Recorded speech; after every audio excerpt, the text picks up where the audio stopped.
আধরাতে যদি ঘুম ভেঙে যায় মনে পড়ে আমার মতো হাজারো মেয়ের আধরাতে ঘুম ভাঙার পর এই দুনয়ন হয়তো ঘুমের কাজকে অব্যাহতি দিয়ে কান্নার কাজে নিয়োজিত হয়। আমার মতো হাজারো মেয়েকে ভাবতে হয় কাক ডাকা ভোরে না হয় আবার আমার আট পৌরে শাড়ি পরে আধার ঘুমটা দিয়ে ঘুমটার নিচে চুলগুলোকে ছেড়ে দিয়ে খালি পায়ে হাতে পান আর সুপারির বাটা নিয়ে কয়েকজন মানুষের সামনে দাঁড়াতে হবে। রূপে লক্ষ্মী গুণে সরস্বতী মেয়ে চাই, চুলগুলো লম্বা হতে হবে যেন সে চুলে পুরুষের সৌন্দর্য সুপ্ত আকাঙ্ক্ষা মিটে যায় এবং প্রয়োজন হলে সে লম্বা চুলকেই মুষ্টিবদ্ধ করে ধরা যায়। আমাদের সমাজে এমন চিত্র অহরহ। সকালবেলা যখন আমার বইয়ের ব্যাগটি কাঁধে নিয়ে আমি বাসা থেকে বের হই, আমার বইয়ের ওজন কতটা সেটা আন্দাজ করতে না পারলেও আমার উপর চাপিয়ে দাও আমার পুরো পরিবারের সম্মানের ভার কতটা এটা আমাকে অবশ্যই ভাবতে হয়। বাসা থেকে বের হওয়ার আগেই আমাকে বলে দেওয়া হয় বাড়ির মেয়ে বাড়ির সম্মান রক্ষা করে রাস্তাঘাটে চলাফেরা করবে। সারাদিন আমি আমার বাড়ির সম্মানকে রক্ষা করে রাস্তাঘাটে চলি। সেই রাস্তাঘাটে চলার সময় রিক্সাওয়ালাকে ভাড়া দিতে গেলে সেই রিক্সাওয়ালা পর্যন্ত আমার হাত ধরার সুযোগ ছাড়ে না। বাসে অবাঞ্ছিত ধাক্কা তো আছেই, এমন সারাদিনে কত চোখ রাঙানো আর কত আর চোখে তাকানো। কিন্তু আমাকে আমার পরিবারের সম্মান রক্ষা করতে হবে। যখন আমার সম্মানহানি হচ্ছে সেটি আমি কাকে বলবো? পরিবারকে, অভিভাবককে, সমাজকে? সমাজ আর সামাজিকতার মাঝে বন্দি বেনা দোষে দোষী নারী। লজ্জাকে দিয়েছে জলাঞ্জলি, পেরিয়ে ধর্মের গণ্ডি। কি লাভ তাতে অতি? থাকো না পর্দায়, দেখি কে গায়ে হাত দেয়। পাশের বাড়ির হুজুর এসে যখন আমার মাকে বলে মেয়ে মানুষের এত পড়াশোনার প্রয়োজন নেই, নামাজ পড়ছে, কোরআন শরীফ পড়ছে, এই যা ধর্মকর্ম করবে তাতেই তো চলবে, এতে আমি মোটেও অবাক হই না। কিন্তু আমি ভীষণ অবাক হই তখন যখন সেই হুজুর তার স্ত্রীকে নিয়ে হাসপাতালে গিয়ে সবার আগে খোঁজ করে মহিলা ডাক্তার আছে কিনা। এই তো আমাদের সমাজ। ধর্ষিত নারী যখন সমাজ বিতাড়িত, ধর্ষক তখন সমাজপতি।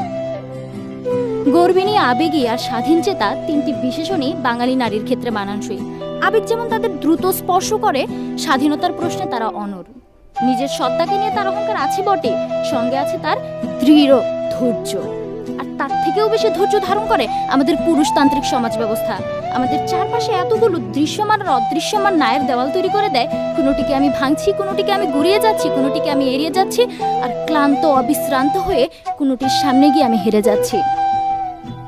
দৈনিক সংবাদপত্র খুললেই নারী ধর্ষণ, নারী সহিংসতা, নারীর প্রতি অত্যাচার, গৃহবধূ নির্যাতন, অহরহ খবর। পত্রিকা কিনা ছেড়ে দিয়েছি।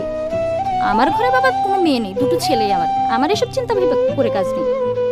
এমন চিন্তা চেতনার মানুষ আমাদের সমাজে থাকলেও আমি কখনো কাউকে বলতে শুনিনি এই কাজগুলো কোন ছেলেরা করলো। আমার ঘরেও দুটো ছেলে আছে, তাদের প্রতি আমার নজর রাখা উচিত। এ ধরনের চিন্তা চেতনা থাকবেই বা কেন? পুরুষ তো নিশাচর প্রাণী, তার অবাধ স্বাধীনতা। সন্ধ্যায় নিরে ফেরা পাখি হচ্ছে নারীরা, তাদেরকে তো সন্ধ্যায় ফিরতেই হতো। তাদের অবাধ স্বাধীনতা পুরুষের মতো নেই। 18 বছর পার হলে একটি মেয়ের বাবাকে নাকি বলা হয় কন্যা দায়গ্রস্ত পিতা। আর 25 আর 26 বছর পার হওয়ার পর একটি ছেলের বাবা একটি স্বপ্ন দেখে তার ছেলে এখন সংসারের দায়িত্ব নেবে। আমার ভাই যখন পরীক্ষা দেয়, একটি ভালো রেজাল্টের আশা করে, একটি ভালো ভবিষ্যতের স্বপ্ন দেখে সে একটি চাকরি করবে, ঠিক তখন আমিও পরীক্ষা দিই একটি ভালো রেজাল্টের আশায়, একটি ভালো সুন্দর স্বপ্ন আমার ভবিষ্যৎ নিয়ে। কিন্তু আমার ভবিষ্যৎটা হয়ে দাঁড়ায় এমন, রেজাল্ট ভালো হলে পরবর্তী পড়াশোনাটা হবে, না হয়তো তোমার বিয়ের ব্যবস্থা করব। আমাদের বঙ্গবন্ধু শেখ মুজিবুর রহমান একটি স্বাধীন বাংলাদেশ আমাদেরকে উপহার দিয়েছে, কিন্তু এই স্বাধীনতা শব্দটিকে আমি নারী স্বাধীনতা শব্দটিকেও খুঁজে পেতে চাই। এ তো 25 মার্চের কালো রাত নয়, নয়তো এসে 1971-এর দীর্ঘ 9 মাস। কেন তাহলে নারী আজও এত কুণ্ঠিত? বাংলাদেশ সরকার, মাননীয় প্রধানমন্ত্রীর অবস্থান, মাননীয় স্পিকার, বিরোধী দলীয় নেতৃত্বে 3 জন নারীর অবস্থান বাংলাদেশের নারীর ক্ষমতায়নকে খুব স্পষ্টভাবে তুলে ধরে। কিন্তু নারীর সমতায়ন কি আদৌ হচ্ছে? তাই কবিগুরুর কণ্ঠে বলতে হয়, যারে তুমি নিচে ফেলো সে তোমারে বাঁধি বেজে নিচে, পশ্চাতে রেখেছো যারে সে তোমারে টানিছে পশ্চাতে। ধন্যবাদ মাননীয় সভাপতি, ধন্যবাদ সবাইকে।